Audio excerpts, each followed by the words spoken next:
Hello, my name is Nicholas Kringle, and I wanted to give a brief overview of what is the Old Testament.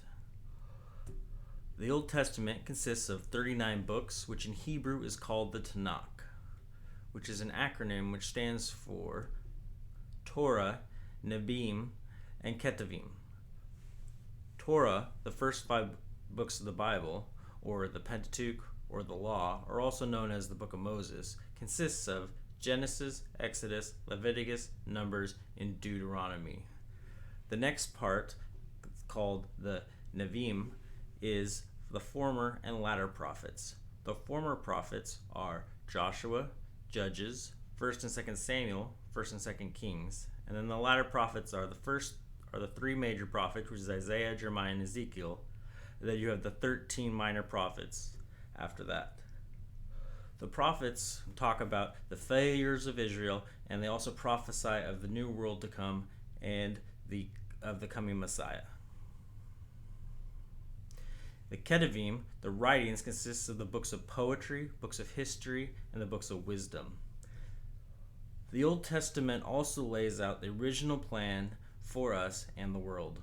The beginning of the Old Testament, the Torah, explains how we ended up becoming separated from God. The majority of the Old Testament, though, tells us about how God started working to set up a foundation to rebuild our relationship with Him. He does this by showing us His character and showing us who He is. The Old Testament also tells us of a deliverer who will come to reunite the world and to bring it back into relationship with God as God originally intended us to live.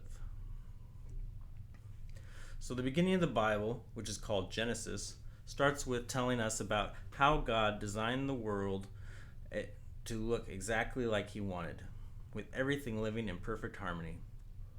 When we humans, through our selfish desires, ended up separating ourselves from God and His perfect will for us and the world.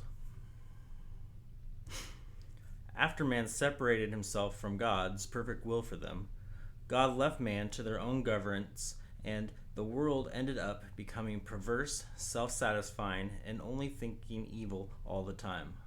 Thus God decided He was going to flood the whole planet and wipe mankind from the earth. Then God saw a man named Noah, and God had grace for Noah. So God decided to save Noah and his family from the great flood and start mankind over again with them.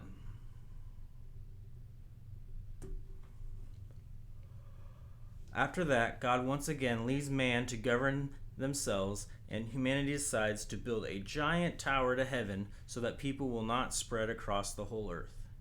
This is contrary to the original plan that God gave to man in the beginning, back with Adam and Eve, and God also re-gave this plan to Noah's family after the flood. Therefore, God confused the language of men and caused them to separate into groups and to spread across the face of the earth. Then from all the people of the earth, God chose a man named Abram to start to lay a new foundation on how man can start to re-enter into relationship with God. This is done through God making a covenant with Abram. This covenant, God tells Abram that God, will make Abram a great nation. God also promises to bless Abram and his descendants, and all who bless Abram will also be blessed. God also says that from Abram's seed, all the people of the earth will be blessed. And that's what the rest of Genesis sets up.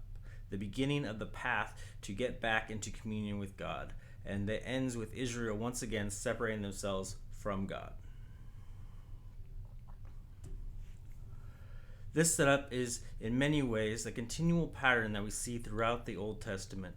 That is, God picks someone to bring His chosen people back onto the right path, to start rebuilding and living in relationship with Him, but then man slowly, or even sometimes quickly, separates themselves from God, and the cycle starts all over again. As I mentioned at the beginning of these stories, histories, poems, books of wisdom, they give us the opportunity to learn about God's character, who who he is and who he is like and what he is like. And sprinkled throughout the Old Testament are prophecies that tell us of a Savior that is to come.